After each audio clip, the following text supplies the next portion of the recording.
las aurículas cuando el corazón se está llenando en diástole, y ella responde secretando un péptido natriurético atrial, que les dije que había no solamente auricular, sino que había también cerebral. Y este péptido natriurético atrial, al liberarse, va a ocasionar algunos cambios fisiológicos que todos los tenemos que saber. En primer lugar, va a aumentar la tasa de filtración glomerular. En segundo lugar, va a disminuir la reabsorción de sodio. Y por otro lado, esto se acompaña de una disminución de la estimulación del sistema renina-angiotensina-aldosterona con menores niveles de angiotensina 2, menores niveles de aldosterona, por lo tanto, mayor excreción de sodio.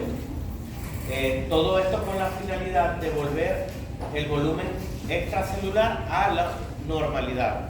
Por eso, cuando nosotros podemos pedir el péptido natriurético atrial o su forma precursora, su prehormona que se llama propéptido natriurético atrial, lo podemos pedir en sangre en los pacientes que tienen, si queremos saber si están, si tienen insuficiencia cardíaca descompensada, ¿ok?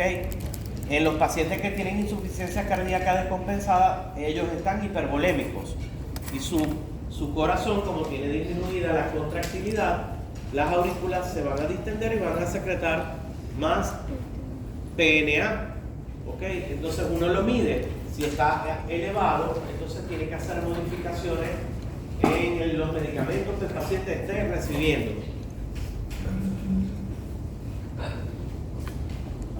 Esto también lo vimos. Mencionábamos que había varios, que eran de vida media leve. Explicamos lo que era la vida media, que el péptido natriurético atrial desaparece rápidamente, sobre todo el que es secretado a nivel neural por una endopeptidasa neural, y decíamos que era su estructura es una hormona de naturaleza peptídica muy pequeña, que tiene unos puentes que unen a los aminoácidos de cisteína, pero eso no se los voy a preguntar en el examen, ¿vale?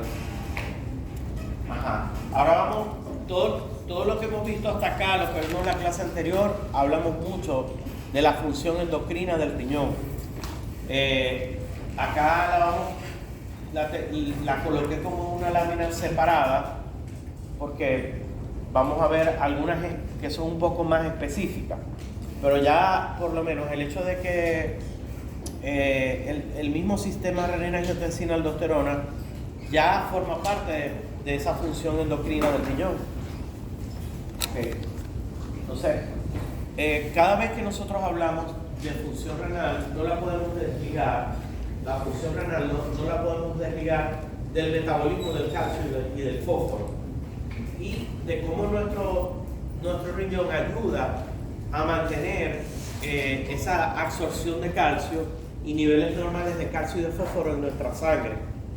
Y todo tiene que ver, o tiene en gran parte que ver, en que ese metabolismo de calcio y de fósforo es regulado de una manera muy precisa por la paratormona, la PTH, la vitamina D y la calcitonina, ¿okay? Entre estas tres elementos nosotros regulamos nuestro metabolismo de calcio y de fósforo. Ahora bien, vamos a conocer qué participación tiene el riñón en todo esto. Para poder hablar de función endocrina del riñón y hablar del metabolismo de calcio y de fósforo, debemos empezar a recordar un poco sobre la vitamina D y los hidroxicalciferoles. La vitamina D, como todos sabemos, va a promover, digámoslo así, el transporte activo de calcio y de fósforo desde los intestinos, es decir, promueve la absorción intestinal de calcio y de fósforo en el intestino delgado. Y esto lo hace porque vitamina D estimula la síntesis de un metabolito o de una proteína dentro de las mismas células que se llaman enterocitos, o sea, de las células que recubren nuestro intestino delgado, y promueve la síntesis de una proteína que se llama calvindina D. ¿Okay? La calvindina D es una proteína que es sintetizada por los enterocitos en respuesta a vitamina D. ¿Okay? ¿Y qué hace la calvindina D? Secuestrar el calcio dentro de las células que recubren nuestro intestino para promover su absorción. La vitamina D y los hidroxicalciferoles forman parte de un grupo de hormonas que son los esteroles, que son muy afines, o sea, se parecen mucho, y que se generan por la acción que tiene la luz ultravioleta, los rayos ultravioletas sobre la piel, sobre unas estructuras bioquímicas que se encuentran en forma de provitaminas. Es decir, nosotros empezamos la activación de la vitamina D por la acción de los rayos ultravioletas sobre nuestra piel. Por eso, las personas que viven en países en donde no hay donde hay las 4 estaciones o hay muchos meses del año en donde hay poco sol, a esas personas casi siempre se les suplementa vitamina D. Y por eso la importancia de nosotros también de tomar sol, porque el sol va a activar esos esteroles que están en la piel en forma de provitaminas. ¿Okay? Entonces la vitamina D3, llamada colecalciferol, proviene de la síntesis o de la activación en la piel a partir de una provitamina que se llama 7-dehidrocolesterol. Es decir, el 7-dehidrocolesterol, por la acción de la luz ultravioleta, es transformado en colecalciferol. ¿Okay? La luz solar transforma el 7-dehidrocolesterol en colecalciferol.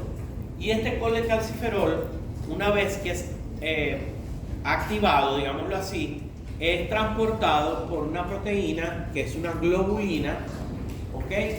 Que es una proteína transportadora de vitamina D.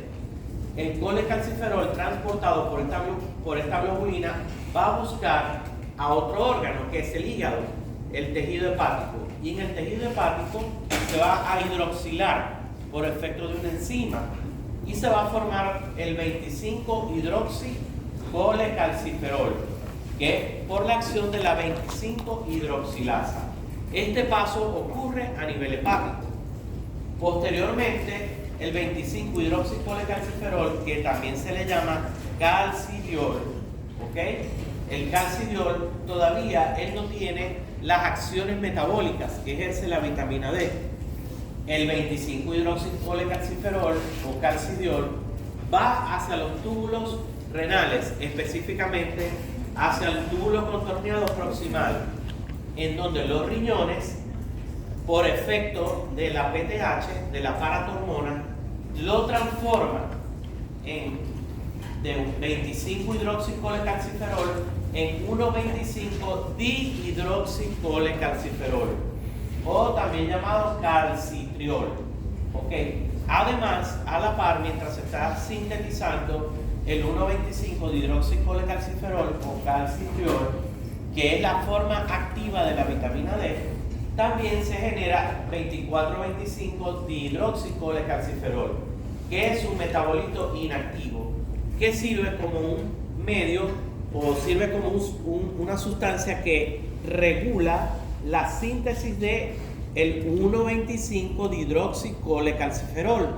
Cuando el 1,25-dihidroxicolecalciferol está aumentado y ya no necesitamos más, el 24,25-dihidroxicolecalciferol es como el regulador, o sea, frena la transformación del 25-hidroxicolecalciferol en 1,25-dihidroxicolecalciferol.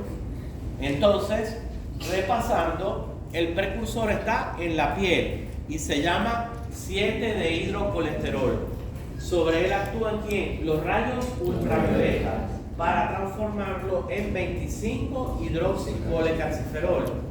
¿En dónde ocurre esa transformación? A nivel hepático, por una 25-hidroxilasa. Llega hasta allá colecalciferol es transportado por la globulina y en el hígado se hidroxila.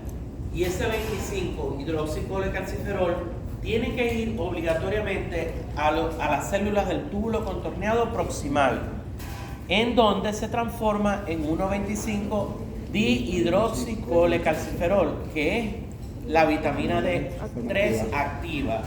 ¿Y quién actúa sobre esta transformación? En la acción de la paratormona. Es decir, la paratormona ayuda a que se forme o que se sintetice la forma activa de la vitamina D3. ¿Ok? Sigamos. Ajá. ¿Qué evento metabólico tiene que ocurrir o cuál es el switch para todo esto? La disminución del calcio plasmático. La disminución del calcio plasmático, que como vamos a ver cuando veamos metabolismo de calcio y de fósforo, hay un calcio sérico total y hay un calcio ionizado, ¿ok? Pero ahorita no nos tenemos que saber eso. Simplemente la disminución de los valores de calcio en nuestra sangre, que el valor normal del calcio sérico total es de 8 a 10 miligramos sobre decilitro. Al disminuir el calcio, las glándulas paratiroides responden. ¿Cómo responden? Aumentando la síntesis de paratormona, de PTH. Y la PTH, la paratormona, va a tener como órganos blancos el riñón y va a tener como órgano blanco el hueso. A nivel renal, ¿qué hace PTH a nivel renal? Lo que acabamos de decir, promueve la formación del 1,25 dihidroxicolecalciferol. Y este 1,25 dihidroxicolecalciferol va al torrente sanguíneo, llega al intestino y en el intestino estimula la absorción de calcio. Pero lo hace porque a la vez promueve que las células del intestino sinteticen la calvindina 3, ¿okay? Que es una proteína que fija el calcio. Por otro lado, aumenta la PTH la absorción de calcio en el túbulo renal. ¿Se acuerdan que veíamos que en la porción gruesa del asa de Henle y también en el túbulo distal, en la porción gruesa de Henle a través de las uniones intercelulares, se absorbía calcio y magnesio? Bueno, eso es promovido por la acción de la paratormona. Todo esto, la disminución de la excreción de calcio urinario, porque aumenta su reabsorción, más la formación de la 1,25 dihidroxicalciferol en los túbulos proximales, para luego actuar sobre los enterocitos, van a ayudar a normalizar el calcio plasmático. En el hueso, lo veremos cuando veamos endocrino, promueve, estimula los osteoclastos para que aumente la resorción ósea y se liberen. Los osteoclastos liberan enzimas, lisosomas, que tienen en su interior para que el hueso comience a horadarse, a romperse, a degradarse. Eso se llama reabsorción ósea, y liberar calcio hacia el plasma para normalizar el calcio plasmático. Por eso, si tenemos una enfermedad renal crónica, ¿okay? En donde hay una disminución de la función renal, no solamente de la filtración, sino afectación de la función tubular en el riñón, va a empezar a fallar estos mecanismos. Ya PTH comienza a elevarse porque no hay una buena respuesta en las células tubulares a su acción. Entonces, hay una elevación de PTH como para tratar de compensar que no se está formando el 1,25 dihidroxicolecalciferol, ¿ok? Y esa PTH elevada va a actuar más que todo acá, en el hueso. Y entonces el paciente con enfermedad renal crónica empieza a tener pérdida renal, pérdida de la masa ósea. Los osteoclastos están como locos, respondiendo a esa PTH elevada, porque no hay un buen nivel de vitamina D3 que promueva la absorción de calcio en el hueso, y tampoco hay una buena reabsorción de calcio por parte del túbulo. Entonces, por eso es que a los pacientes que tienen enfermedad renal crónica se les da vitamina D3, ¿okay? Porque se altera todo este proceso que acabamos de explicar. que todos lo deben de saber. Ajá. Acá está el 17-hidroxicolesterol, ¿okay? La acción de la luz solar, la provitamina D3, la hidroxilación que sufre a nivel hepático, el colecalciferol se hidroxila a nivel hepático y se transforma en 25-hidroxicolecalciferol que va a los riñones, en donde por la 1-alfa-hidroxilasa va a formar 1,25 de hidroxicolecalciferol, que es su forma activa, y a la vez se va a formar por la acción de la 24-hidroxilasa 24,25 de hidroxicolecalciferol, que como les dije, cuando estos niveles ya están en una cantidad suficiente, también a la par va a haber una elevación de 24,25 de hidroxicolecalciferol, y él va a frenar, digámoslo así, que se siga, va a frenar a esta enzima, a la 1-alfa-hidroxilasa, para que no se siga produciendo vitamina D3. Hay una condición que se llama hipervitaminosis D, o sea, el aumento excesivo de la vitamina D también no es algo normal. Entonces, por eso es que tiene que haber una regulación fisiológica. ¿Quién hace la regulación fisiológica? El primero, el nivel de calcio. Cuando se normaliza el nivel de calcio en sangre, se normaliza la PTH y además se frena la producción de 1,25 de hidroxicolecalciferol por este metabolito, 24,25 de hidroxicolecalciferol. ¿Dale? Perdonen esa lámina que está bien horrible. Profe, la mácula esa como quirología también puede percibir estos bajos niveles de calcio. No tiene nada que ver ahí la mácula de esa. Okay. No. Son las células del túbulo contorneado proximal. ¿Okay? Ajá. ¿Cuál es el mecanismo de acción de la 1,25 de hidroxicolecalciferol? Estimula la expresión de diversos productos génicos que intervienen en el transporte de calcio. Ustedes dirán, mi alma, ¿cómo es eso? Bueno, estimula la transcripción de algunas proteínas que promueven la absorción de calcio. Es decir, directamente a nivel del material genético de la célula. ¿Y cuál es la consecuencia de eso? Bueno, al actuar como un regulador transcriptivo de la síntesis de estas proteínas que les estoy mencionando, que se encargan de fijar el calcio, la que les había nombrado. La más importante es la calvitina D, que su sitio de acción preferido son los enterocitos. En los enterocitos, vitamina D3 hace que se forme calvitina D. ¿Y qué hace la calvitina D? Agarra el calcio que nosotros ingerimos a través de los alimentos, de los productos lácteos. ¿Calvitina D o calvitina 3? Calvitina D. Calvitina D. Yo dije calvitina 3, bueno, es calvitina D. Bueno, ve que estoy recién almorzado y recién bajado de una RCP, así que me perdonan si digo alguna borrada. Es calvitina D. Ajá. Calvitina D, entonces, ella secuestra el calcio. ¿Dónde? El calcio que encuentra en los alimentos. ¿Dónde conseguimos calcio? Más que todo en los productos lácteos. ¿Okay? La lactosa que tiene la leche, sobre todo en los niños, ayuda también a esa absorción de calcio. Y el calcio que nosotros ingerimos a través de la leche o del queso, todo lo que tenga derivado de la leche, pues tienen una alta concentración de calcio. Las necesidades de calcio varían de acuerdo a la edad y a la condición. Por ejemplo, en el embarazo, las necesidades de calcio aumentan 3 veces lo que normalmente requerimos de calcio, o durante el amamantamiento también. También hay calvitina D en los riñones, en las células tubulares para promover esa reabsorción, y en las neuronas. ¿Qué otra función tiene la 1,25 de hidroxicolecalciferol? aumenta el número de moléculas de calcio ATPasa y de transportadores de calcio en las células intestinales.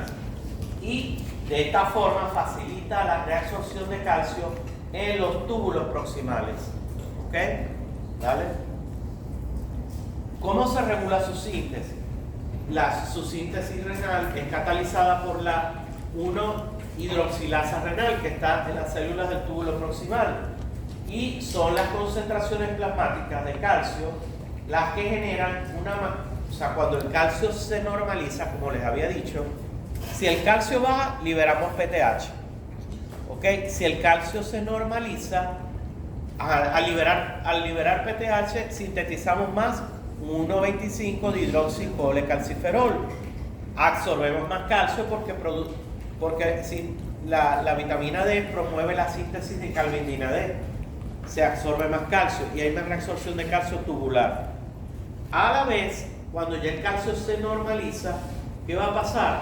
Esto hace que la vía de síntesis, en vez de ir hacia la 1,25 de hidroxicolecalciferol, va a sintetizarse mayor cantidad de 24,25 de hidroxicolecalciferol.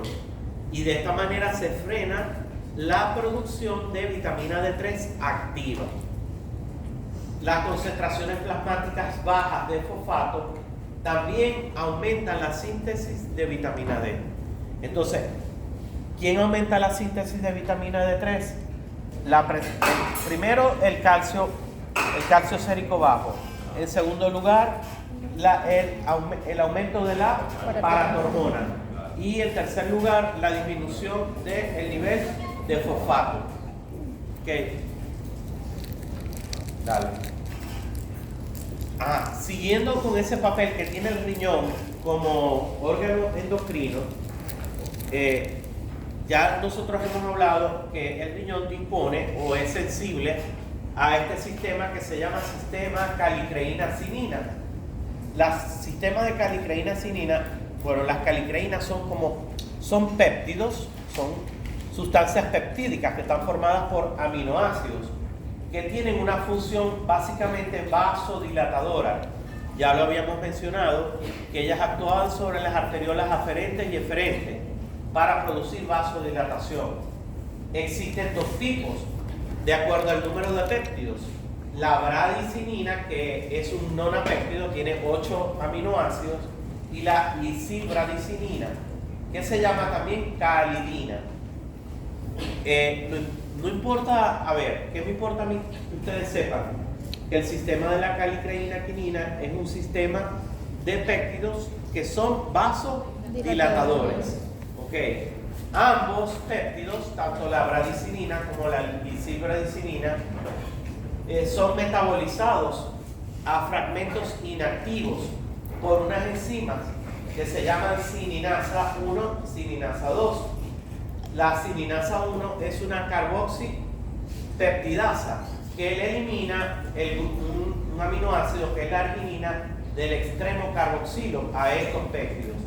Y la cininasa 2 es dipeptidil carboxipeptidasa que va a desactivar a la bradicinina y a la lisibradicininina, eliminándole 2 aminoácidos, fenilalanina y arginina, de su extremo carboxilo.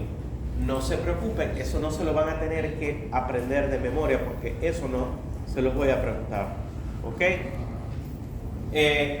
Simplemente saber qué es lo que hacen ellos, el juego metabólico, qué es lo que hacen ellos.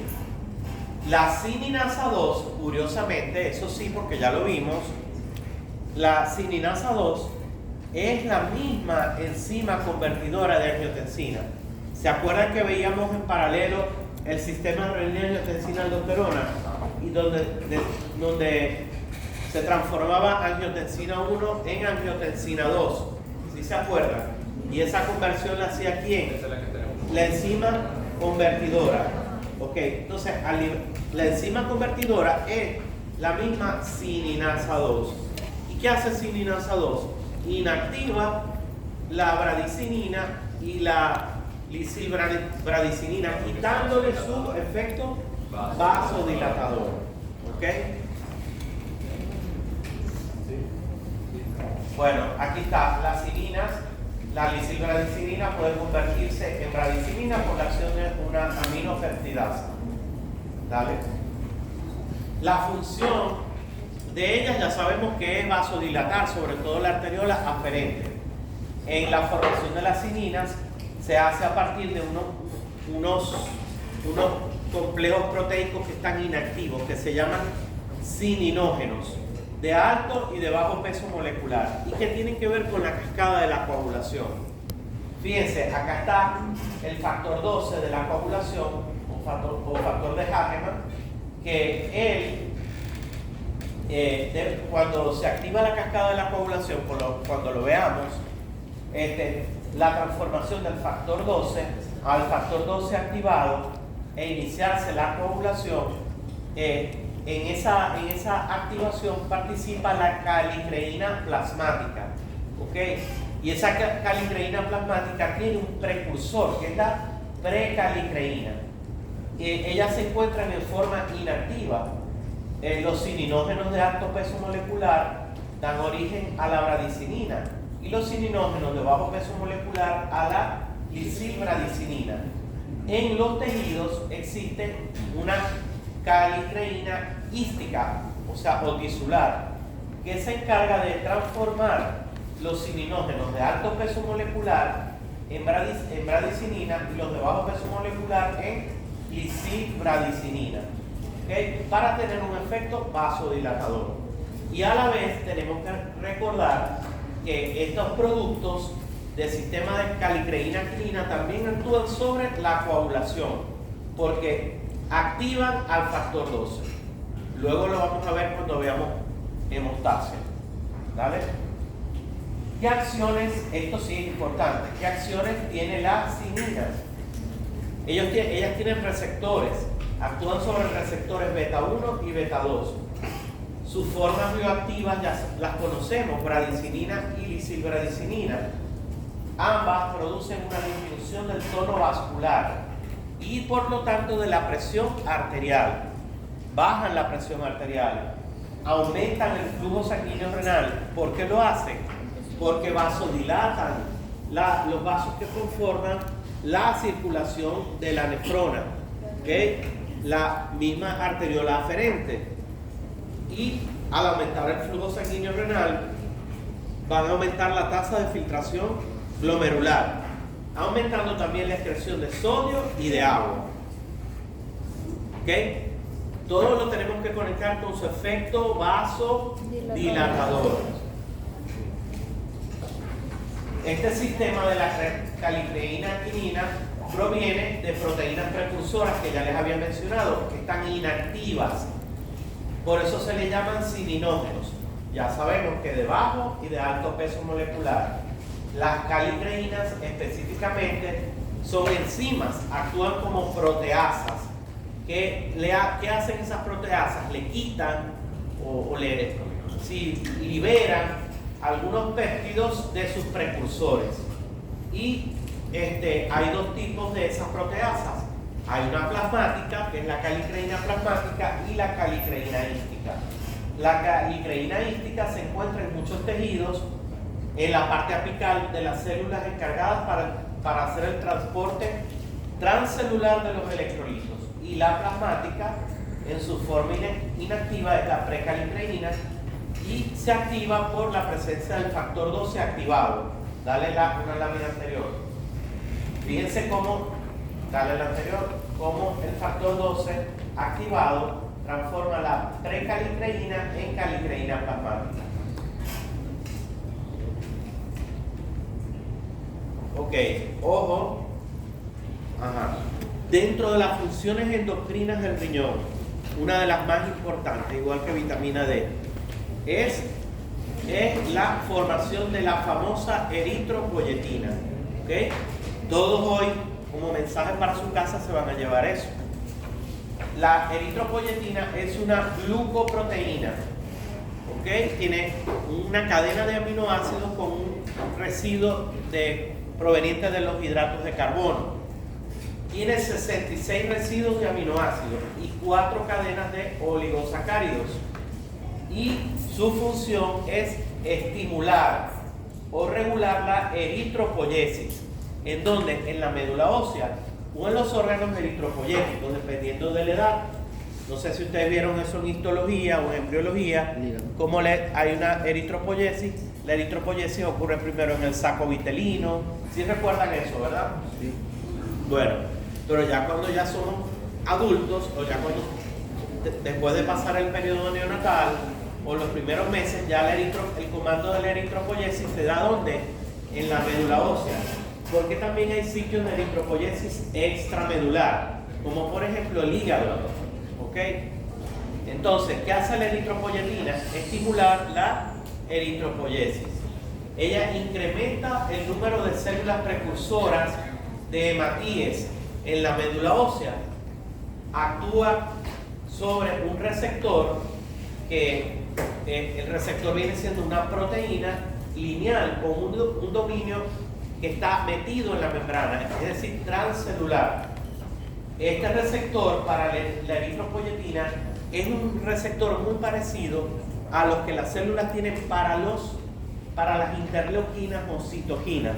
¿Han oído ese nombre? Sí. Interleuquinas o citoquinas, que son liberadas por los linfocitos de la respuesta inmunológica. Bueno, el receptor de eritropoyetina es parecido al de la citoquina. Ahora, ¿qué me interesa a mí que ustedes sepan? Bueno, ¿quién produce la eritropoyetina? Un grupo de células que se llaman células intersticiales que están alrededor de los capilares peritubulares, o células intersticiales en el lecho de los capilares peritubulares renales, y también alrededor de los capilares que se encuentran en el tejido hepático o en el lecho hepático. Por eso hay también eritropoyesis en el hígado, pero no es la más importante, quizás en la vida fetal o a los primeros años, pero luego el comando lo toma la médula ósea. Entonces, ¿quién sintetiza principalmente la eritropoyetina? Las células intersticiales que se encuentran alrededor de los capilares peritubulares. Eso es mensaje para la casa. ¿Ok? Y también, fíjense, curiosamente, también es elaborada por las neuronas o por las células de la glía, mejor dicho. Las células de la glía también elaboran eritropoyetina. Por eso a la eritropoyetina se le confiere una función neuroprotectora. Incluso estimula la plasticidad neuronal, también, tiene efectos sobre el tejido nervioso. ¿Okay? Fíjense, el 85% de la eritropoyetina deriva de los riñones y un 15% del hígado. Tanto las células renales, esas células que se llaman células intersticiales que rodean los capilares peritubulares, como los hepatocitos, contienen ARN mensajero para la síntesis de eritropoyetina. La eritropoyetina se inactiva en el hígado y su vida media es de 5 horas. Es una vida media breve, no muy breve, pero dura 5 horas. Sin embargo, su efecto se puede prolongar hasta 2 o 3 días. ¿Ok? Ella desaparece de la sangre, pero su efecto sobre la médula ósea va a perdurar durante 72 horas aproximadamente. ¿Vale? ¿Cómo se regula la síntesis de eritropoyetina? El estímulo principal para que nosotros produzcamos eritropoyetina es la disminución de la concentración de la presión parcial de oxígeno en la sangre, es decir, la hipoxia. ¿Okay? La hipoxia es el estímulo principal para que se estimulen las células intersticiales de los capilares que están alrededor de los capilares peritubulares, y ellas van a responder sintetizando eritropoyetina. ¿Por qué? Porque resulta ser que estas células disponen de un sensor de oxígeno. Tienen una especie de sensor de oxígeno, tanto estas células renales como también las que están en el hígado. Y este sensor de oxígeno es una proteína que, cuando la hemoglobina se encuentra en la forma desoxigenada, ¿ok? Okay.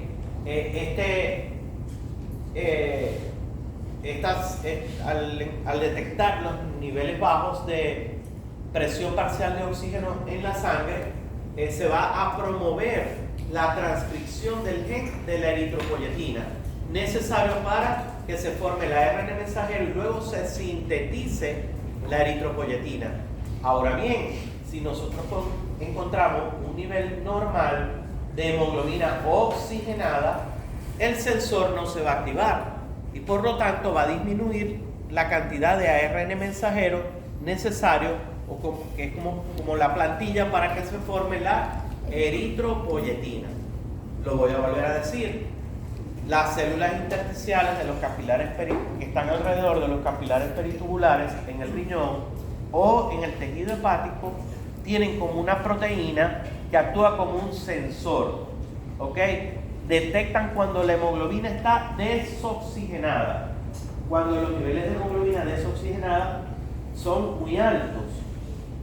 ¿Qué quiere decir eso? Que la persona tiene la presión parcial de oxígeno disminuida, ¿ok? Al ocurrir esto, va a activarse la transcripción de los genes que son necesarios para que se sintetice la eritropoyetina.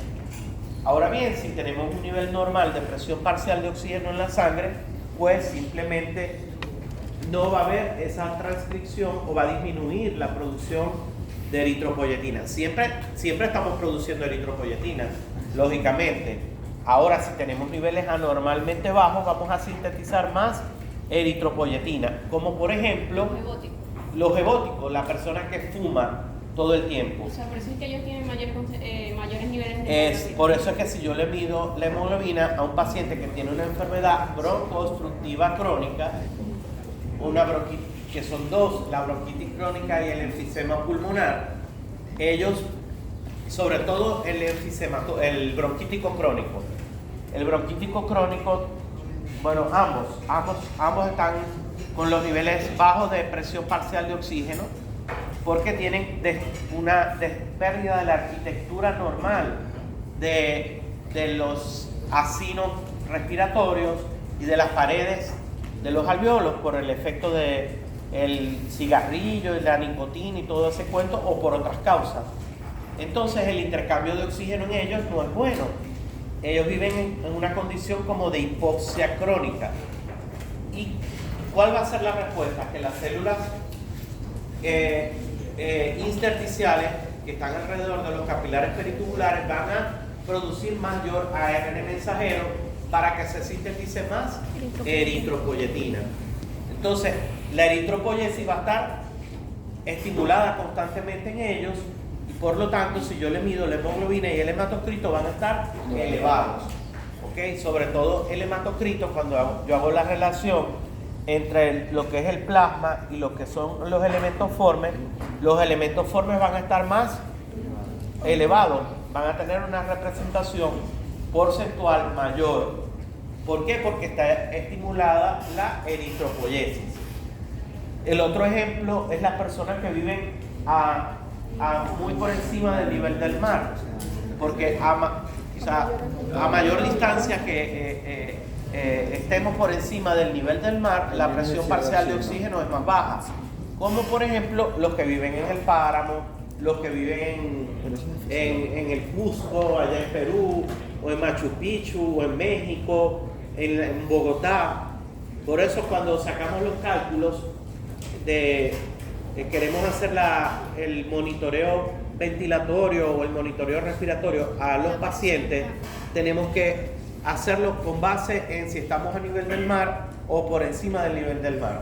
Por ejemplo, no es igual hacerle los cálculos de la presión atmosférica, la presión barométrica y la presión alveolar, por ejemplo, acá en Maracaibo, que estamos a nivel del mar, que hacerlo en Caracas. ¿Okay? Y es por eso, porque la presión parcial de oxígeno varía. Entonces, ante el estímulo, que es la disminución del oxígeno en la sangre, va a haber un aumento de la producción de eritrocitos, porque aumenta la secreción de EPO, o sea, de eritropoyetina. La respuesta va a ser un aumento de los eritrocitos que se forman en los órganos diana, es decir, en la médula ósea, una mayor masa eritrocitaria, entonces va a haber un mejor transporte de oxígeno. ¿Se entendió? Sí. Ok. Ajá. Otro grupo de sustancias que también forman parte de la función endocrina del riñón son las famosas prostaglandinas. Bueno, yo coloqué algo en mi Instagram. Lamentablemente, yo sé que muchos no tienen acceso a verlo, ¿no? Yo lo coloqué en mi historia. En una de las historias estaba todo esto bien bonito. El efecto que tenían las prostaglandinas. Lo coloqué, pero por razones de que hay personas perversas y malintencionadas, y además de eso que les gusta malponer y hablar mal de las personas, no voy a aceptar más, o sea, voy a restringir mi acceso al Instagram. Entonces, lamentablemente muchos se perderán. Yo coloqué lo de las prostaglandinas en mi Instagram para que ustedes lo vieran. También coloqué de equilibrio ácido-base. Todo el tiempo he estado colocando cosas para ustedes. Pero lamentablemente las mentes enfermas y la gente que le gusta hablar mal de los demás, pues eso trae consecuencias. Ajá. Ok, no, porque son fotos que yo tomo de libros, etcétera. ¿Puede etiquetar en Instagram la cátedra que hicieron? Bueno, puede ser. Vamos a ver de qué manera lo hacemos. Ajá. Entonces, estas prostaglandinas, ¿dónde se encuentran? ¿Cuál es el precursor de ellas? O sea, los fosfolípidos que están en la membrana celular. Esos fosfolípidos que están en la membrana celular, sobre ellos actúa una enzima que se llama fosfolipasa. ¿Okay? La fosfolipasa A1 es la más importante. La fosfolipasa que tiene la particularidad de ser bloqueada o ser inhibida por el efecto de los esteroides. Por eso a los esteroides se les confiere un efecto antiinflamatorio. Ya lo vamos a ver por qué. Bueno, ellas actúan sobre el ácido araquidónico, y el ácido araquidónico es como el precursor definitivo de ellas. Sobre el ácido araquidónico actúa la ciclooxigenasa, una enzima, y la lipoxigenasa. Ponerlo un poquito más reducido. Al actuar sobre el ácido araquidónico, la ciclooxigenasa, se van a formar un grupo de prostaglandinas, estas que se ven acá, de las cuales hay unas que son vasodilatadoras y hay otras que son vasoconstrictoras. ¿Okay? Esto se da en el endotelio vascular. Las prostaglandinas vasodilatadoras, que se llaman, la más importante es la prostaciclina. Esto tienen que sabérselo, ¿oyeron? Esto tienen que sabérselo. Entonces, la prostaglandina vasodilatadora más importante es la prostaciclina. O sea, también se le llama la PG2. ¿Okay? Ella induce vasodilatación, pero a la vez que induce vasodilatación, inhibe la agregación plaquetaria, evita que las plaquetas se agreguen y formen como trombos, porque nuestro endotelio, como vamos a ver en el módulo que viene, nuestro endotelio es un endotelio antiagregante. Normalmente nuestro endotelio vascular no permite la agregación plaquetaria. ¿Cuándo viene la agregación plaquetaria? Cuando hay una lesión en la pared vascular. ¿Ok? Y eso depende precisamente de que nosotros sintetizamos. Esto es como una balanza. Y la balanza siempre se va a inclinar hacia la síntesis de prostaglandinas vasodilatadoras. Y ellas ayudan en el riñón, en la arteriola aferente, a producir vasodilatación y aumentar el flujo hacia los capilares glomerulares, ¿no? Para aumentar la filtración glomerular. Ok. También la otra balanza, fíjense, es cuando se inclina la síntesis de la prostaglandina hacia los tromboxano, el tromboxano A2. Él, ahorita quizás se van a sentir un poco enredados porque es muy densa la información, pero lo vamos a comprender cuando veamos hemostasia. Tromboxano viene de, ¿cómo se llaman las plaquetas también? Trombocitos. Bueno, las plaquetas tienen gránulos en su interior que liberan tromboxanos. Los tromboxanos, específicamente el tromboxano 2, hace lo contrario. Es vasoconstrictor y proagregante plaquetario. Cuando liberamos tromboxano 2 o cuando la balanza se inclina hacia el tromboxano 2, cuando hay una lesión vascular, ¿ok? Normalmente va a predominar la parte vasodilatadora sobre el riñón. Ahora, si tenemos una lesión en el endotelio vascular, una sistémica que no solamente afecte los vasos sanguíneos de otros tejidos, sino que también afecta la vasculación, los vasos sanguíneos del riñón, va a haber una repercusión sobre la perfusión de las nefronas. Entonces, ¿qué pasa? Que si yo me voy para acá a la ciclooxigenasa y yo la inhibo con los famosos inhibidores de la ciclooxigenasa, que son los famosos AINE, los antiinflamatorios, no AINES, sino AINE, antiinflamatorios no esteroideos, sin la S, los AINE, antiinflamatorios no esteroideos, ¿ok? Esos AINE van a donde el principal, el más conocido es el ácido acetilsalicílico, la aspirina. La aspirina es un AINE, ¿ok? También hay otros, la indometacina, que si el ibuprofeno, naproxeno, todo eso que nos tomamos a cada rato como locos, esos AINE van a bloquear la ciclooxigenasa y por eso su efecto antiinflamatorio. Porque ¿en qué consiste la inflamación? En una vasodilatación que aumenta la permeabilidad de los vasos sanguíneos. Entonces el líquido comienza a fugarse hacia el intersticio y hay el edema de origen inflamatorio. Por eso cuando tenemos un trauma o un proceso inflamatorio damos estos medicamentos para bloquear la síntesis de las prostaglandinas, porque ellas al promover la vasodilatación van a causar fuga hacia el compartimento intersticial y van a causar aumento de volumen.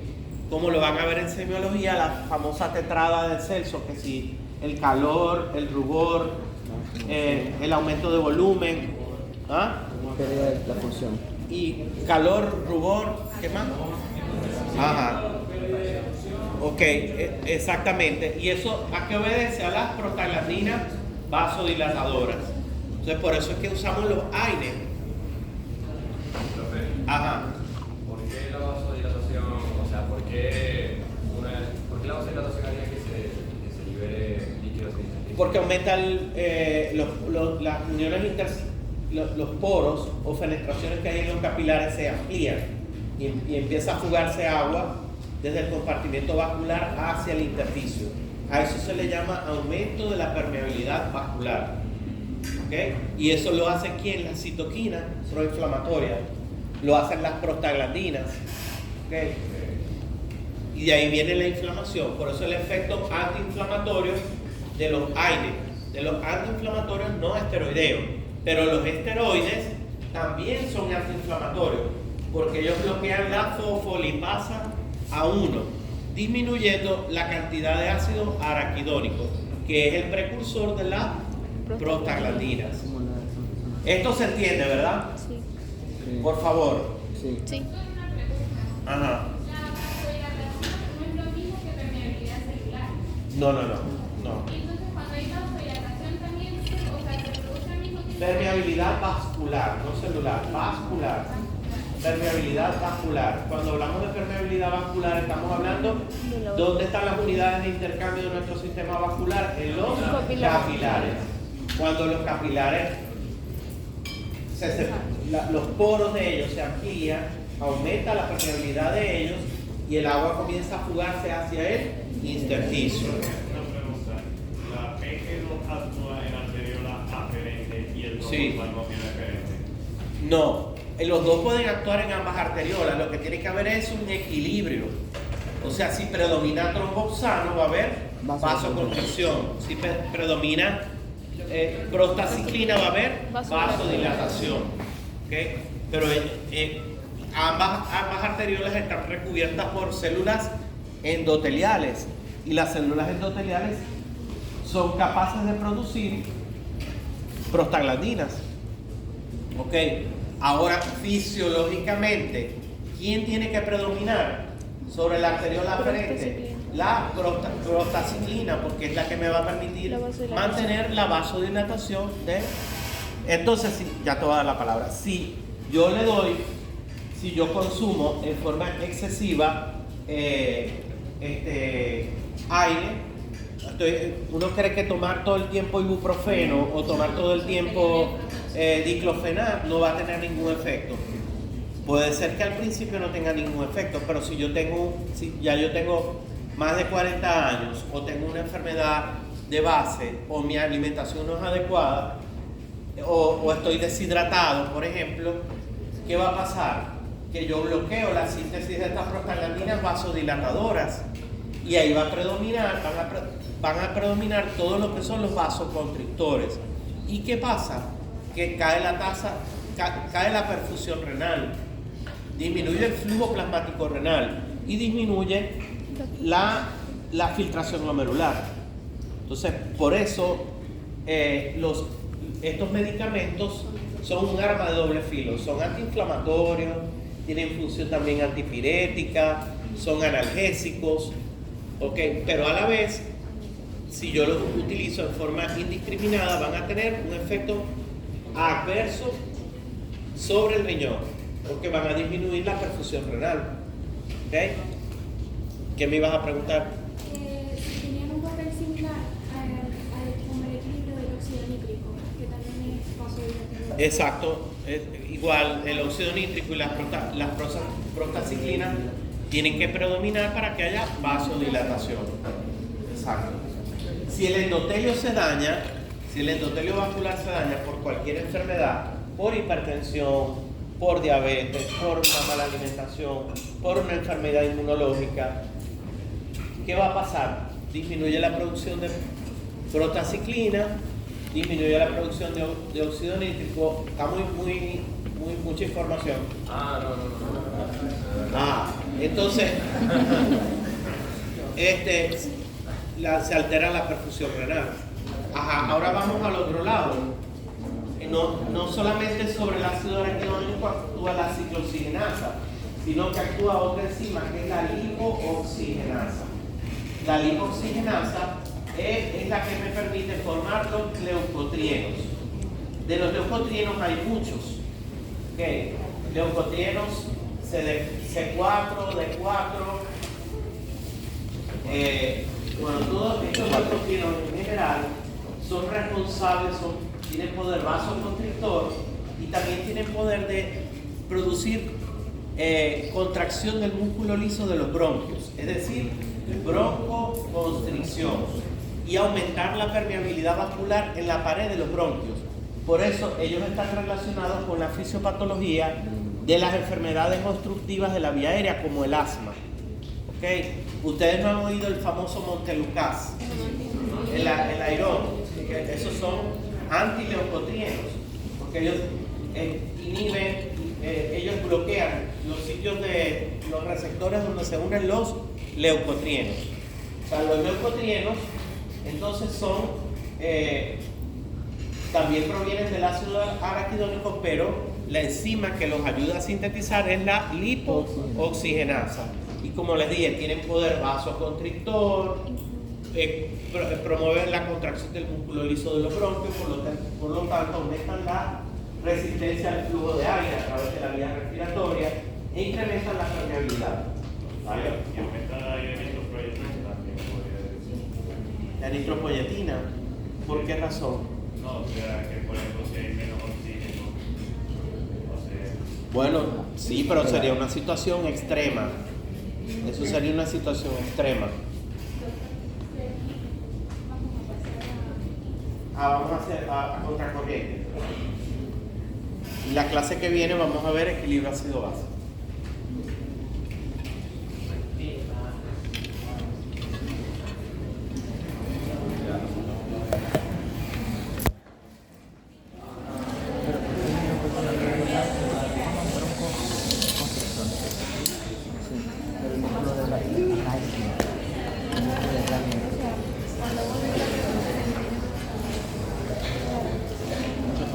Ajá. Bueno, hasta lo que vimos es en líneas generales, porque quizás es mucho más complejo, lo que es las funciones endocrinas del riñón. ¿Okay? Pero prácticamente nos dimos un paseo por todo lo que el riñón puede hacer también como actuando como un órgano endocrino. Desde el sistema renina-angiotensina-aldosterona, la relación que tiene con la regulación del calcio y del fósforo, con la vitamina D, la PTH, el efecto que tiene sobre el sistema hematopoyético con la eritropoyetina, el sistema califedina-quinina, que también ayuda a regular la presión arterial, y el sistema, lo último que vimos que fue las prostaglandinas. Okay. Ahora nos vamos a conectar con las clases previas. Nos vamos a conectar en recordar que nuestro riñón, una de las funciones más importantes es mantener nuestro líquido extracelular y la composición del líquido extracelular dentro de los rangos normales. ¿Okay? Si existe una falla renal, no vamos a poder, vamos a ponerlo de otra forma. Si nosotros tenemos grandes pérdidas de agua, ¿okay?, de nuestro cuerpo, o lo contrario, tenemos una ingesta excesiva de agua, nuestro riñón va a tener la función de restituir la volemia a su estado normal. O sea, llevar la volemia y por lo tanto el líquido extracelular otra vez a sus valores normales. O sea, a lo que tiene que circular a través de nuestro compartimiento plasmático o vascular. Eso lo tiene que hacer el riñón, una función del riñón. ¿Y cómo lo hace? Bueno, de diferentes maneras. Lo puede hacer aumentando o disminuyendo la filtración glomerular, aumentando o disminuyendo la reabsorción tubular de agua y de solutos, estimulando el sistema renina-angiotensina-aldosterona para que a través de la angiotensina 2 y de la aldosterona nosotros podamos tener una mayor o menor reabsorción de agua y de sodio. Y indirectamente, al cambiar la volemia, va a cambiar la presión arterial. ¿Okay? Entonces, si nuestro riñón no hace eso o no lo hace de manera correcta, vamos a tener una alteración en nuestro volumen de líquido extracelular. Si yo tengo un estado en el cual mi ingesta de agua es insuficiente, o tengo pérdidas excesivas de agua, tengo las pérdidas insensibles aumentadas, y además de eso tengo pérdidas extra aumentadas, como puede ser la vía gastrointestinal, porque tengo diarrea y me pierdo mucha agua a través de las evacuaciones, que normalmente debemos de perder 200 ml, ¿verdad?, a través de las evacuaciones, pero resulta que tengo una enfermedad gastrointestinal y la absorción de agua por parte del intestino disminuye y pierdo 1 litro y medio de agua al día a través de las heces. Me voy a deshidratar. ¿Okay? Entonces, ¿quién tiene que actuar allí? Bueno, ya sabemos que hay una orquesta, porque participan muchas cosas, quizás dirigidas por quizás la participación del encéfalo, el diencéfalo, el hipotálamo, etcétera, ¿no? Pero si yo tengo pérdidas excesivas de agua, yo activo mi sistema nervioso autónomo, mi parte simpática, libero catecolamina, la primera respuesta. A la vez, al tener grandes pérdidas de agua, los solutos en sangre aumentan la osmolaridad del plasma, se activa la sed, comienzo a tener sed. A la vez, aumento mi producción de hormona antidiurética en el núcleo paraóptico, supraóptico y paraventricular del hipotálamo, se almacena más en el lóbulo posterior de la hipófisis y de ahí se libera la sangre. ¿Ok? Y ya de esa manera yo estoy activando mis mecanismos de compensación. Me pongo taquicárdico, redistribuyo la sangre desde la periferia hacia los órganos nobles por la liberación de esas catecolaminas.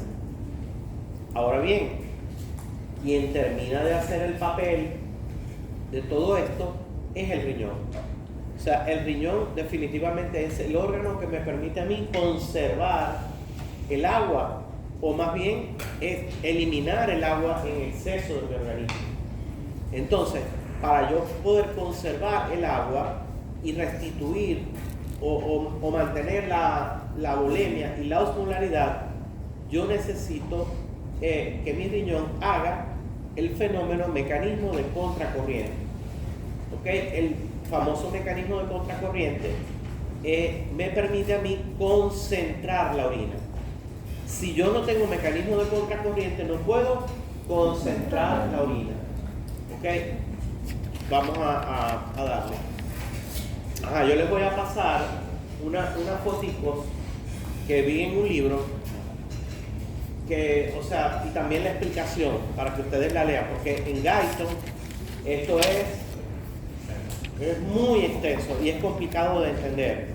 Hay otro libro de fisiología que también lo explican. De ahí tomé varias láminas. Bess y Taylor, creo que Bess y Taylor lo tiene. Es muy bueno ese libro, excelente. De ahí lo explican un poco menos complicado que en Guyton. Ok, y en el Stuart, que es de donde tomé la fotico, lo explican regular. Sí lo explico, sí, no lo explica regular. Entonces, a ver, yo lo voy a hacer de una manera que lo podamos como que entender todos. Y que sea fácil. Esto normalmente, el mensaje para que ustedes se lleven y no se les olvide. A mí no, de verdad que cuando yo lo vi en fisiología, yo me aprendí, o sea, que el mecanismo de contracorriente era el que se necesitaba para concentrar la orina. Eso a mí nunca se me olvidó. Ahora, puede ser que no me supiera explicarlo así con detalles fisiológicos muy profundos, pero a mí me decían cómo se concentra la orina, ya yo sabía que había un mecanismo que era el mecanismo de contracorriente. Entonces ustedes tienen que llevarse esa información. Ok, ¿de qué estamos hablando? En primer lugar, nosotros tenemos que saber que si estamos muy deshidratados, nosotros podemos concentrar la orina al máximo. El adulto puede concentrar la orina al máximo. ¿Y qué quiere decir eso? Bueno, ¿qué quiere decir concentrar la orina al máximo? Bueno, yo me tengo que ubicar en mi osmolaridad plasmática. ¿Cuánto es en promedio la osmolaridad plasmática? 300 milimoles por litro. Ok. ¿Qué significa concentrar la orina al máximo? Es cuadriplicar la osmolaridad del plasma. Es decir, multiplicar por 3 la osmolaridad plasmática. 3 por 4, 12. Ok, serían 1200. Pero eso se lo van a aprender para que no se les olvide. Claro, el texto dice entre 1200 y 1400 milimoles sobre litro. ¿Sí me explico? Sí. O sea, si yo te pregunto a ti, ¿cuál es la máxima capacidad de concentración urinaria?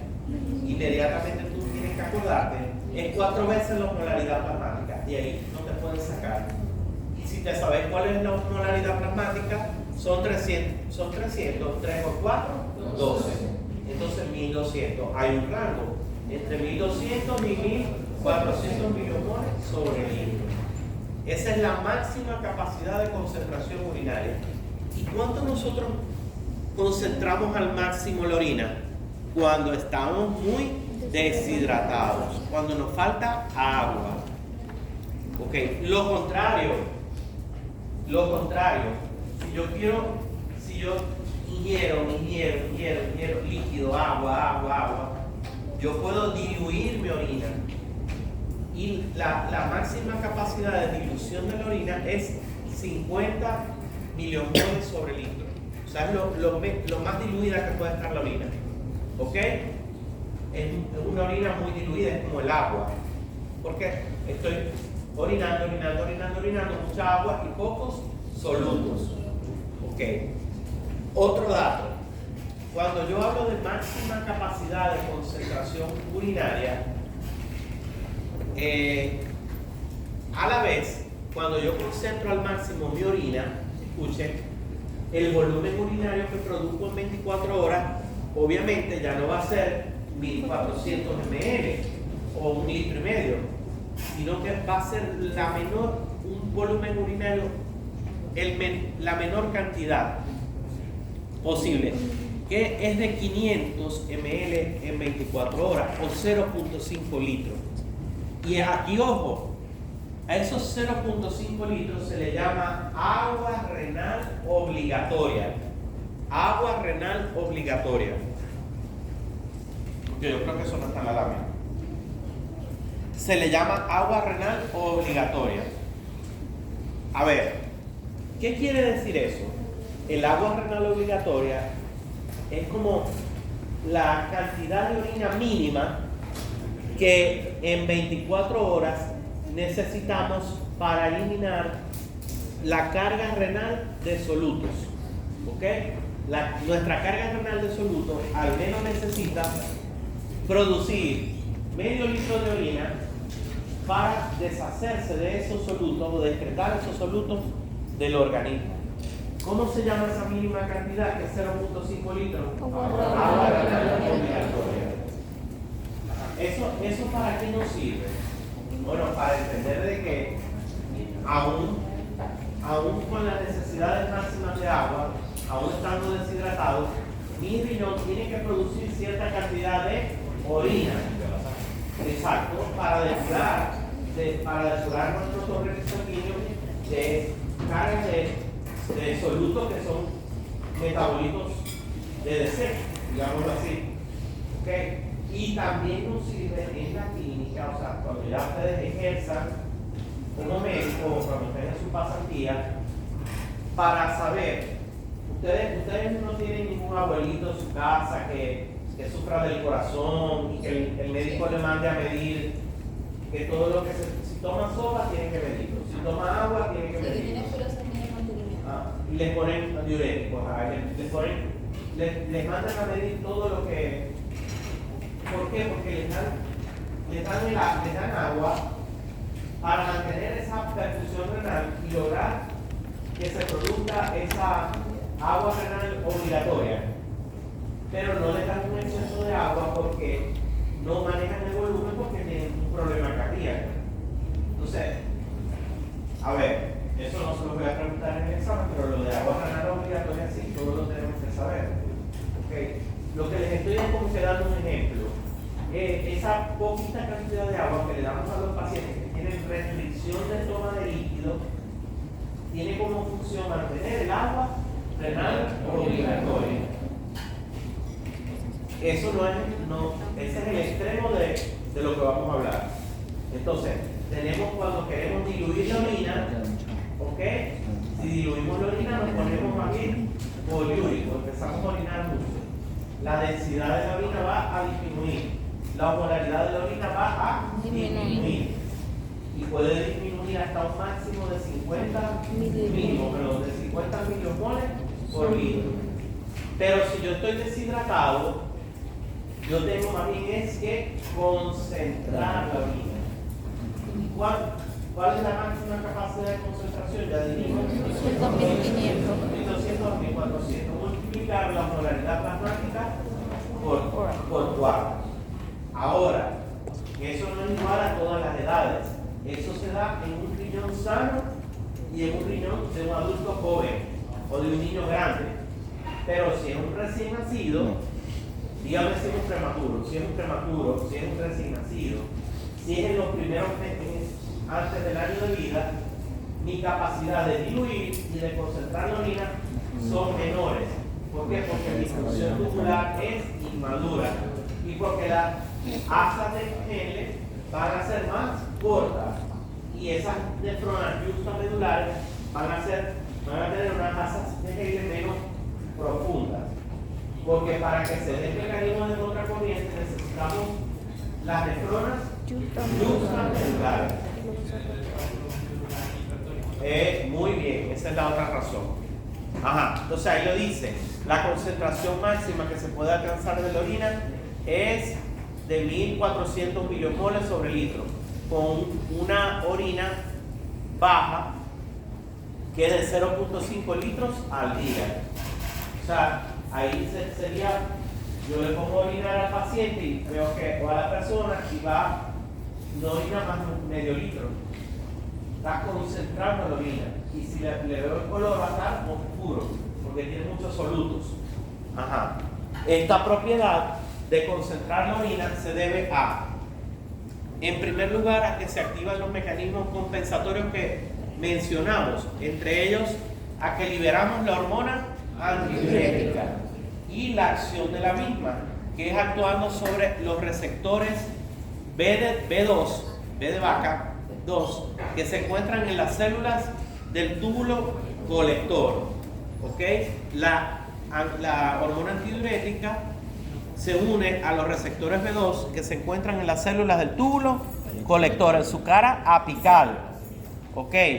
Haciendo que se abran los niveles, se abran las acuoporinas y el agua pueda reabsorberse. Por otro lado, acá necesito que ustedes pongan atención, porque no es fácil. O sea que necesito que toda la atención vaya a la clase. No se distraigan, es lo que quiero decir. Entonces, ¿qué es lo primero que necesitamos? La presencia de la hormona antidiurética. Ya lo sabíamos, ya habíamos hablado de una patología de la diabetes insípida. Muy bien. Ok, en segundo lugar, que haya el funcionamiento de un sistema famoso, que así lo dice Bessie Taylor, se llama sistema multiplicador por contracorriente, que se da ¿dónde? En el asa de Henle. En el asa de Henle. ¿Okay? El asa de Henle es, como quien dice, el protagonista, el anfitrión del sistema de contracorriente. El asa de Henle, ustedes saben, es un asa, como una horquilla así, ¿ok?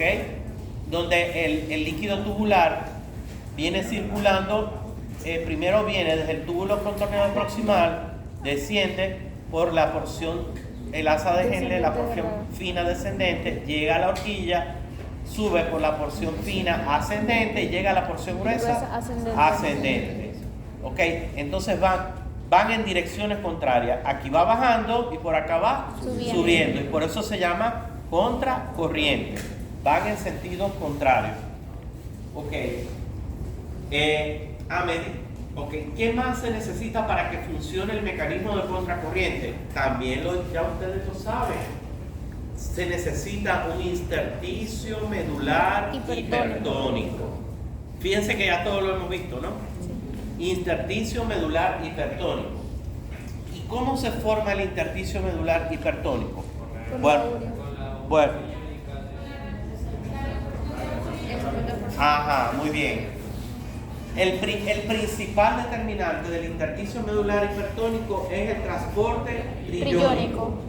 Por eso el asa de Henle sigue siendo la protagonista, porque el transporte triyónico se da en la porción gruesa del asa de Henle, que expulsa el sodio, mete cloro y también potasio, pero el potasio sufre un mecanismo de retrodifusión y él vuelve otra vez a la luz del túbulo. Entonces se va a acumular en el intersticio sodio y cloro, y acuérdense que también hay transporte de urea. Y eso va a hacer que el intersticio medular se ponga hipertónico. Pero, se va enredando un poco la cosa. No solamente el transporte triyónico de sodio y de cloro desde la porción gruesa ascendente del asa de Henle hacia el intersticio medular hipertónico es el único mecanismo responsable. A ver, se los voy a decir así como yo lo entiendo, ¿no? Ustedes se van a Guyton, y Guyton habla de 10 pasos. Creo que son 10 pasos, ya ni me acuerdo. Porque no lo repasé por Guyton, porque ahí es denso. Bueno, pero lo van diciendo por pasos. A ver, yo lo voy a tratar de... es como si yo fuera el asa de Henle. Aquí está la porción fina, ¿ok? Llego hasta los pies donde está la horquilla, y aquí está la porción delgada fina ascendente y la porción gruesa ascendente. ¿Ok? Viene el líquido tubular desde acá, desde el proximal, ¿ok? Llega a la porción delgada descendente del asa de Henle. ¿Qué habíamos dicho que ocurría? Permeable al agua. Exactamente, la porción delgada ascendente del asa de Henle es Permeable al agua. Entonces el agua comienza a salir desde acá, comienza a salir por toda la porción, la fina descendente, empieza a salirse hacia dónde? Intersticio. Hacia el intersticio, porque el intersticio es hipertónico y la chupa, ¿ok? La va chupando. Las células que recubren la porción delgada descendente son permeables al agua, y además de eso hay un gradiente osmótico, porque el intersticio está acumulado afuera y empieza a la agua. Entonces, a ver, todos aquí pendientes. Cuando el líquido tubular viene del túbulo proximal, tiene una osmolaridad similar a la del plasma, que es 300. Ok, está aquí en la parte superior del asa. El agua comienza a salir. Al salir el agua, comienza a aumentar la osmolaridad dentro del líquido tubular, y va aumentando progresivamente hasta que llega acá a la horquilla. Entonces ahí es donde está la osmolaridad del líquido tubular aumentada al máximo, que son los 1400 miliomoles sobre litro. ¿Y por qué ha aumentado la osmolaridad? Porque el agua se está fugando hacia el intersticio. Pero ¿qué pasa con esa agua que se fuga hacia el intersticio? ¿Qué rodea el asa de Henle? Los capilares peritubulares y los vasos rectos. Entonces esa agua que está saliendo hacia el intersticio es reabsorbida por los capilares, ¿ok? Peritubulares especializados. El agua es reabsorbida, pero no reabsorbe los solutos. Entonces mantiene la hipertonicidad medular. Ok, llegamos acá a la horquilla que tengo 1400, y vamos ahora al otro lado, que es contracorriente. Ahora el líquido tubular va a subir. Ok, ¿qué características se va a encontrar aquí? Impermeable al agua y la presencia del transporte exterior. Primero es impermeable al agua. Al serse impermeable al agua, la osmolaridad comienza a Aumentar. se hace impermeable al agua. ¿Qué le va a pasar con la osmolaridad del líquido tubular? Va a ir disminuyendo, claro, porque se hace impermeable al agua. La osmolaridad va a ir disminuyendo, y además de eso, los solutos, que es el sodio, son expulsados en la porción gruesa del asa de Henle. ¿Hacia dónde? Hacia el intersticio medular, para hacerlo hipertónico. Entonces, al final, cuando llega acá a conectarse con el túbulo contorneado distal, ya el líquido tubular comienza a estar hipoosmótico, porque ya está diluido, hasta que llega a la primera parte del túbulo distal, que es el segmento diluyente. ¿Sí recuerdan eso, verdad? Entonces, los solutos van saliendo de este lado, ¿ok? Que son expulsados por el transporte triónico, y de este lado va saliendo el agua, ¿ok? Ya lo vamos a ver. Dale la otra.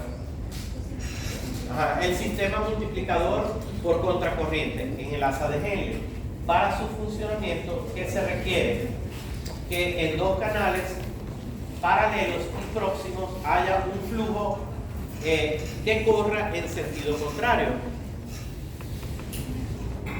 Lo que habíamos dicho, el flujo va en sentido, por acá va descendiendo y por acá va en ascenso. Ok.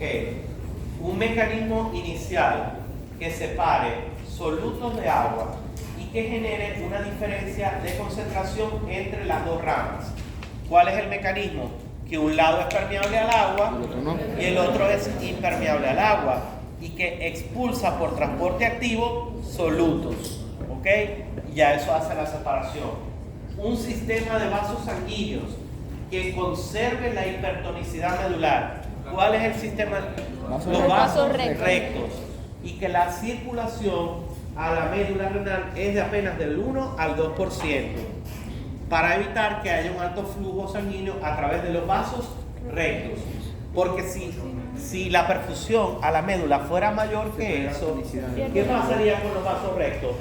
Se pierde la hipertonicidad. Se pierde la hipertonicidad, porque los vasos rectos lavarían, yo utilizo esa palabra, lavarían todo el tiempo la médula, le quitarían el agua y los solutos, y no es así, solamente le van a quitar el agua.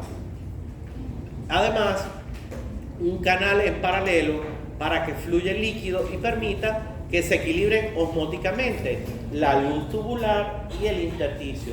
¿Y cuál es ese canal paralelo? Los vasos rectos. ¿Ok? Porque son los que el agua que sale, ellos la agarran. ¿Ok? Sigamos. Ajá, entonces, 13, ¿qué hora es? Bueno, vamos a darle rápido. Entonces, ese sistema multiplicador de contracorriente en el asa de Helle se encarga de disociar el agua y la sal. Va a haber reabsorción de solutos e impermeabilidad al agua. ¿Dónde ocurre eso? En la porción ascendente. En la porción ascendente, exacto. Esto se conoce como ¿a qué lleva la reabsorción del sodio y la impermeabilidad al agua? A una disminución de la osmolaridad del líquido tubular y un aumento de la osmolaridad en el intersticio medular. Es lo mismo que ya habíamos dicho. Al reabsorberse sodio y hacerse el asa de Helle delgada y gruesa, la parte ascendente impermeable al agua, disminuye la osmolaridad del líquido tubular, pero aumenta la osmolaridad del intersticio medular. Esto va generando un gradiente osmótico máximo que en forma horizontal es de aproximadamente el gradiente de 200 miliosmoles sobre litro. No importa que no se aprendan ese número, lo que quiero es que entiendan el mecanismo. No importa que no se aprendan los números, que entiendan lo que es el mecanismo. Entonces, ¿por qué se genera el gradiente? Bueno, habíamos dicho que había una disminución de la osmolaridad del líquido tubular. Fíjense que de 1400 abajo llegó a estar en 200. ¿Ok? ¿Y por qué se genera el gradiente? Porque como estoy expulsando sodio en el intersticio, la osmolaridad allá estaba en 1400. Bueno, pero en la parte que se acerca más a la corteza, el intersticio maneja 400 miliosmoles sobre litro, o sea que hay un gradiente de 200 miliosmoles, y es ese gradiente lo que permite mantener el flujo de agua, ¿okay? El flujo de agua y de solutos. A este fenómeno en el cual la rama ascendente fina y gruesa del asa de Helle se hace impermeable al agua y reabsorbe sodio, y que lo va haciendo con una disminución progresiva de la osmolaridad desde la horquilla del líquido tubular, desde la horquilla hasta la parte que ya se va a conectar con la porción gruesa del asa de Helle, se le conoce como efecto unitario del sistema multiplicador de contracorriente. No importa que sepan, eso no se lo graben, no importa. ¿Qué necesito yo que ustedes sepan? ¿Para qué sirve el mecanismo de contracorriente? ¿Qué es el mecanismo de contracorriente? ¿Cómo funciona el agua de un lado y del otro y los solutos? ¿Cómo tiene que estar la médula? ¿Y qué sustancia tiene que estar liberándose en sangre? ¿Qué es ¿qué? La hormona antidiurética. Exactamente. Entonces, las ramas descendentes del asa de Helle tiene un líquido tubular de 300 miliosmoles sobre litro, ya se los expliqué, similar a la del plasma. Esto va a conllevar a la salida de agua, ¿ok? Sale agua hasta donde hasta el intersticio medular. Y esto hace que al salir agua, la molaridad de 300 aumente a 400 y así va aumentando hasta llegar a 1400. ¿Ok? A medida que el agua se va saliendo del asa de Henle. Ajá, ¿sale? Aquí lo vemos. Este está en Best y Taylor. Aquí está el efecto unitario. Fíjense cómo, por favor, aquí está el efecto unitario. Aquí está el líquido tubular, que dijimos que tenía la osmolaridad en 200. El intersticio, la osmolaridad en 400. Obviamente va a haber, eso va a condicionar salida de agua desde el otro lado. Acuérdense, ¿quién es la que permite la salida del agua? La porción descendente fina. Entonces, fíjense cómo el agua se va hacia el intersticio. ¿Y por qué está yendo el agua al intersticio? Porque el intersticio tiene una osmolaridad alta. ¿Ok? Y esto va a ir aumentando, como se ve aquí. Fíjense, de 400, 600, 800, 1000, 1200 o 1400. A medida que el agua se va saliendo. ¿De dónde? De la porción delgada o descendente fina. Se va saliendo y va aumentando la osmolaridad. Al llegar acá tiene la máxima osmolaridad. ¿Ok? Luego, como esto se hace impermeable al agua, pero permeable al sodio y al cloro, ¿ok? La osmolaridad va a ir en descenso. 800, 600, 400, hasta llegar a 200, que es el sitio ya prácticamente donde va a entregar la porción gruesa del asa de Henle, donde va a entregar el líquido tubular al túbulo contorneado distal. ¿Ok? Entonces, esto que está acá, este cuadrito, es lo que llaman efecto unitario del mecanismo de contracorriente, pero no importa, me interesa es que entiendan. ¿Okay? Aparte de eso, fíjense cómo la osmolaridad a este nivel llega a 100, muy hiposmótico. El líquido tubular aquí es muy hiposmótico. Y así se lo entrega a quién? Al túbulo contorneado proximal, distal. Y allí, por efecto que es impermeable también. ¿Quién lo hace permeable? La presencia de la aldosterona. Ok. Ahí entonces se va a reabsorber como un 5% del agua según la aldosterona actúe o no. Luego venimos aldosterona. Luego venimos para acá, para el túbulo colector. Si no hay túbulo colector, no hay mecanismo de contracorriente. Ese es el otro elemento que tiene que haber. Obviamente, porque el túbulo colector no hay concentración de la orina,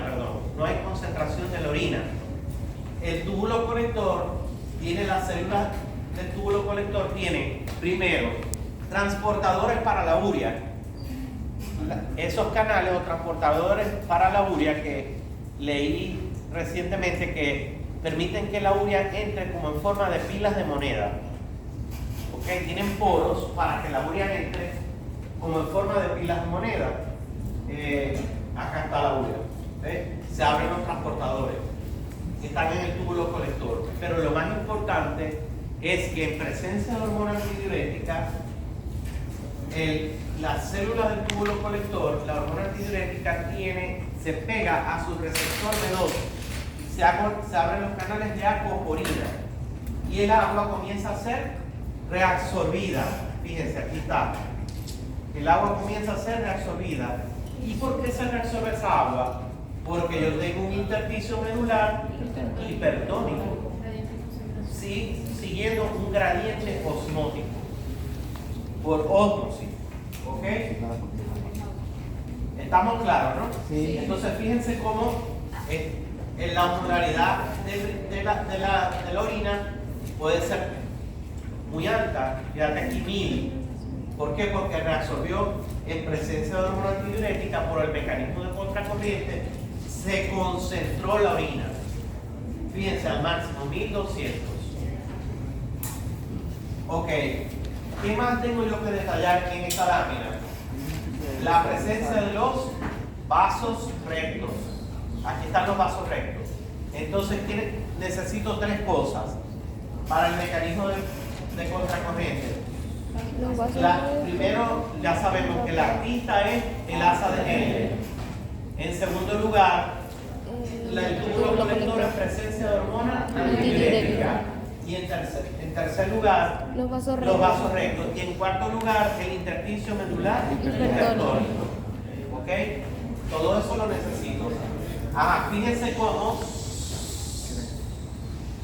cómo ¿qué hacen los vasos rectos? Los vasos rectos van a reabsorber el agua que sale desde la porción fina descendente del asa de Henle. Se encarga de reabsorber el agua, pero no los solutos. Dale. Aquí lo vemos por separado, pero es lo mismo, pero lo estamos viendo los tres elementos: el asa de Henle, el túbulo colector, asa de Henle. No, aquí son los vasos rectos. Este es el túbulo colector y este es el asa de Henle. ¿Ok?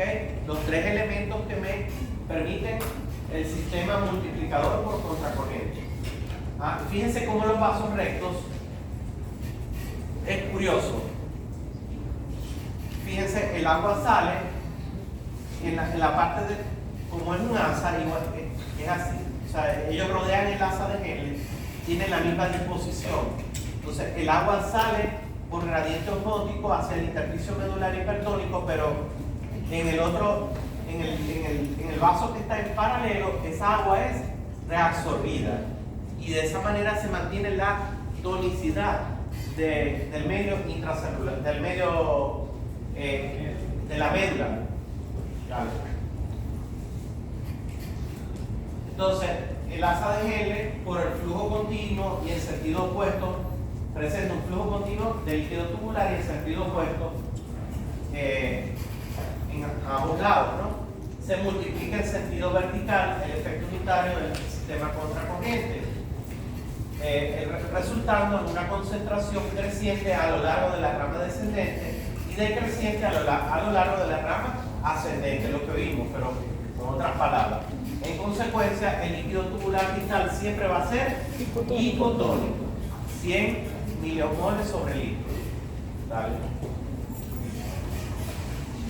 El túbulo colector cortical va a ser sensible a la hormona antidiurética. La osmolaridad del líquido tubular puede llegar a 300 miliomoles cuando se equilibra con el intersticio. Si hay reabsorción de solutos más que de agua, ocurre una dilución del líquido tubular hasta, que les dije hace rato, lo máximo que podía diluir hasta 50 miliomoles por litro. El túbulo colector medular es permeable al agua solo en presencia de hormona antidiurética. Ya eso lo sabíamos. En su segmento papilar hay una mayor permeabilidad a la urea, también en presencia de hormona antidiurética. Y la urea, sin la tilde, la urea es el soluto principal en la médula interna y en la papila renal. El 50% de la urea filtrada es reabsorbida en el túbulo proximal, ya lo sabíamos, y el 50% restante pasa a las zonas distales del túbulo. La urea, entonces la concentración de urea aumenta por dos mecanismos. Primero, por sustracción de agua en la rama descendente. En la rama descendente sale agua, pero la urea se va quedando en el líquido tubular. Y en segundo lugar, por la recirculación de urea. ¿De dónde recircula? De la que se absorbe en el túbulo colector. La urea reabsorbida en el túbulo colector papilar en presencia de hormona antidiurética difunde a los vasos rectos, a la asa fina descendente del asa de Henle y a la asa fina ascendente del asa de Henle. ¿Puedes devolverte para que lo veamos? Dale dibujo. La siguiente. La siguiente la tiene.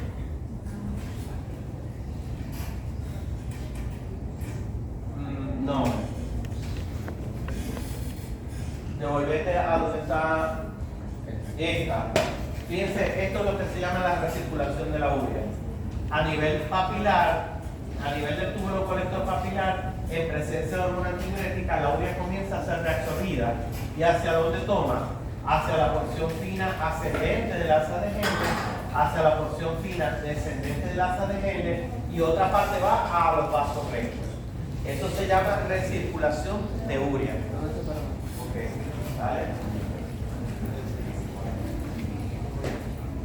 Ajá. Y aquí tienen los tipos de nefronas.